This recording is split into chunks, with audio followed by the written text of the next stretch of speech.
3 పరీక్షలు. పవన్పూర్ ప్రభువైన అరవింద మహారాజు నిండు కొలువులో ఉండగా ఒకనాడు రాజుభట్లు ఒక చిక్కిన ఒకణ్ణి పెడరెక్కలు విరిచి తెచ్చి ఆయన ముందు నిలబెట్టారు.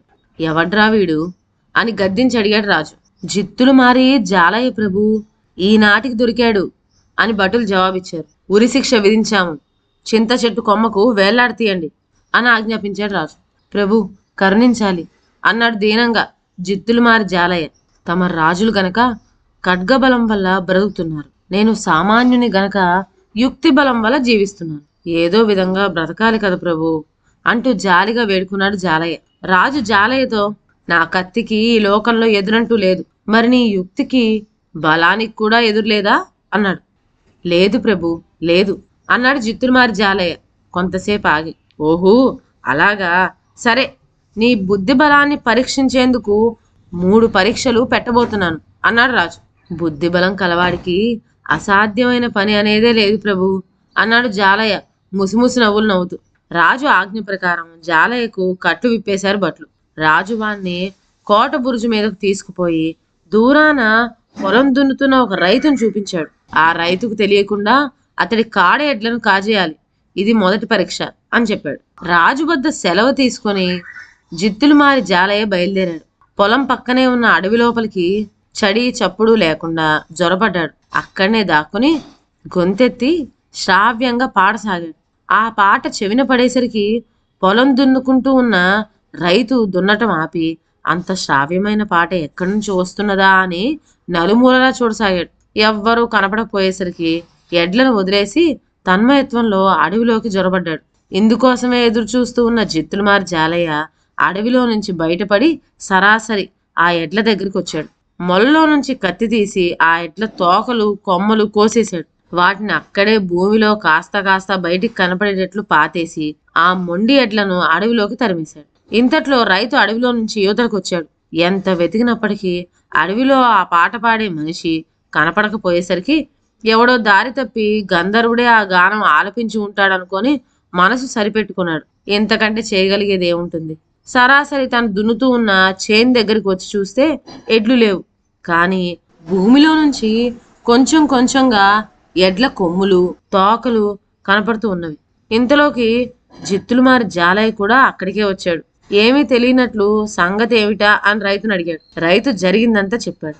అందుకు జాలయ్య, ఒకవేళ భూమిలో కూరికిపోయినా ఏమో, తోక పట్టుకొని లాగరాదా అని సలహా ఇచ్చాడు. పాపం ఆ రైతు బయటికి కనపడుతున్న తోకలు కొమ్మలు పట్టుకొని గుంజేసరికి అవి కాస్త చేతిలోకి ఊడి వచ్చినాయి. తన ఎడ్ల చేత కిందనున్న ఏదో బురద గుంటలో దిగిపోయి ఉంటుందనుకొని దేవుడా అంటూ ఇంటికి మరలిపోయాడు.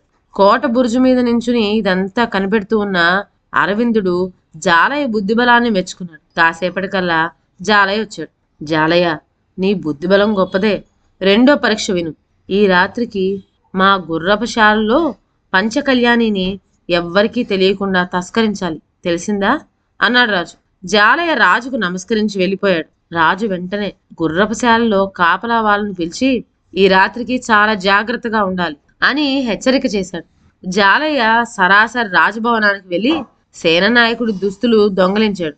అవి తొడుక్కొని నడిరేయి కల్లా గుర్రపుశాల దగ్గరికి వచ్చి చూస్తే రాజుగారి కాపలా వాళ్ళంతా అతి జాగ్రత్తతో ఉన్నారు. ఒక అశ్వీకుడు రాజుగారి పంచకళ్యాణి మీదనే కూర్చొనున్నాడు. పరిస్థితి తెలుసుకున్న జాలయ్య సరాసరి కాపలా వాళ్ళ దగ్గరికి వచ్చి, అబ్బాయిలు, దొంగ దొరికిపోయాడు. ఇంత రాత్రి వరకు మీరు మెలుకుని జాగ్రత్తగా ఉన్నందుకు రాజుగారు ఎంతో మెచ్చుకున్నారు. మిమ్మల్ని సరదాగా ఉండమని ఈ పానీయం బహుమతిగా పంపించారు అంటూ వెంట తెచ్చిన షరబతు బుడ్లు తలా ఒకటి వాళ్ళ ముందు పెట్టాడు.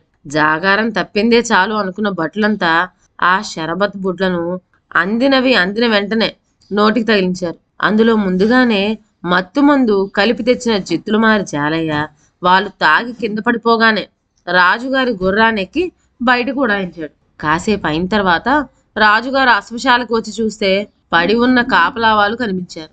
గుర్రంశాలలో గుర్రం లేదు. అంతగా ముందు జాగ్రత్తలు తీసుకున్నా ఎంత మోసం జరిగిందేమిటి అని అనుకునేటంతలో గుర్రం మీద నుంచి జాలయ్య రాజుగారి ఎదురు దిగాడు. రాజు తెల్లబోతూ, జాలయ్య, ఇక ఆఖరి పరీక్ష చెప్తా విను. రాణి గారి వేలు ఉంగరాన్ని ఆమె మేల్కొని ఉండగా అపహరించగలిగావంటే నిన్ను క్షమిస్తాను. అన్నాడు. ఈ మాట చెప్పి రాజు సరాసరి అంతఃపురానికి వెళ్లి రాణి పక్కనే కూర్చున్నాడు. పహారా వాళ్ళను హెచ్చరించే ఉంచాడు. గంట సేపు అయిన తర్వాత హఠాత్తుగా ఎవరో వస్తున్న అలికిడైంది. పిట్టగోడ దగ్గరికి వెళ్లి రాజు కిందకు చూశాడు. పిట్టగోడ వరకు ఒక నిచ్చెన ఆనించి ఉంది. ఆ నిచ్చెన మీద నుంచి ఎవరో మనిషి పైకెక్కి రావడం కనిపించింది. ఇంకెవరు? జిత్తులు మారి జాలయ్య అయి ఉంటాడనుకొని ఆ చీకట్లో సరిగ్గా గుర్తుంచకుండానే రాజు నిచ్చెన ఒక చేత పట్టుకొని ఆ మనిషిని రెండో చేత్తో నెట్టేశాడు. అలా రాజు నెట్టివేసింది నిజమైన మనిషిని కాదు, జాలయ్య సరిగ్గా తన వంటిదే ఒక గుడ్డ బొమ్మను తయారు చేసి నిచ్చెన మెట్ల మీదకు ఎక్కుతున్నట్లు బొమ్మను తాడుతో లాగుతున్నాడు. తాను నిచ్చెనకు ఒక పక్కగా నించొని ఏం జరుగుతుందో అని వేడుకు చూస్తూ ఉన్నాడు. మనిషి అనుకొని ఆ బొమ్మను కిందకి నెట్టివేయగానే రాజు మెట్లు దిగి వచ్చేశాడు. ఇది గమనిస్తూనే ఉన్నాడు జాలయ్య. రాజు అటు వెళ్ళగానే జాలయ్య మరొక వైపు నుంచి మెట్లెక్కి రాణిగారి అంతఃపురం చేరుకొని చాటుగా దాగి మారు గొంతుతో ఇలా అన్నాడు. పాపం అనుకున్నంత అయింది. జిత్తులు మారి జాలయ్య గాడు నిచ్చెన మీద నుంచి పడి చచ్చాక ఇక నీ ఉంగరానికి ప్రమాదం ఏమీ లేదు. అయినా కొన్నాళ్ళ వరకు ఉంగరం పెట్టుకు నిద్రపోవడం మంచిది కాదు. ఇడితే దాచేస్తా అన్నాడు. నిద్రమత్తులో ఉన్న రాణి ఈ మాటలు వినగానే తన వేలి ఉంగరాన్ని తీసి తెర పక్కన ఉన్న జాలయ్య చేతికి ఇచ్చేసింది. ఆ ఉంగరం చేతుకు పుచ్చుకొని జాలయ్య పరుగు తీశాడు. కాసేపటికల్లా రాజు వచ్చి నిద్రలో ఉన్న రాణిని లేపి పాపం అనుకున్నంత అయింది అని ఏమో చెప్పబోయేసరికి రాణి కళ్ళు తెరిచింది. అస్తమానం అదే మాట. ఇప్పుడే కదూ నా వేలు ఉంగరం తీసి పట్టుకెళ్లారు అన్నది ఆమె విసుగ్గా. ఇదేమిటి ఉంగరమా? ఉంగరం అన్నాడు రాజు తెల్లబోతు. వెంటనే జిత్తులు మారి జాలయ్య ఎత్తు తెలిసిపోయింది రాజుకి. తెల్లవారగానే జిత్తులు మారి జాలయ్య రాణిగారి ఉంగరంతో సహా రాజుగారి దగ్గరికి వచ్చాడు. రాజు నవ్వుతూ, జాలయ్య నీ బుద్ధిబలం సాట్లేందని తేలిపోయింది. నీ ఉరి శిక్ష రద్దు చేస్తున్నాను. జిత్తుల మాన్యం అన్న పేరుతో నీకు 100 ఎకరాల పొలం ఇచ్చాను. హాయిగా బ్రతుకుపో అన్నాడు. ప్రభువుల దయ అంటూ చేతులు జోడించి రాజుకు నమస్కరించాడు జిత్తుల మారి జాలయ్య. జాలయ్య తన యుక్తి వల్ల సంపాదించుకున్న జిత్తుల మాన్యం ఈనాటికి అనుభవిస్తూ సుఖంగా ఉంటున్నాడు. ఇదండి వాటి కథ. మరొక మంచి కథతో నెక్స్ట్ వీడియోలో కలుద్దాం. అంతవరకు సెలవు. నా ఛానల్లోని కథలు మీకు నచ్చినట్లయితే నా ఛానల్ను లైక్ చేసి సబ్స్క్రైబ్ చేయండి. షేర్ చేయడం మర్చిపోవద్దు. కొత్త కథల నోటిఫికేషన్ కోసం బెల్ ఐకాన్ ప్రెస్ చేయండి. Thank you.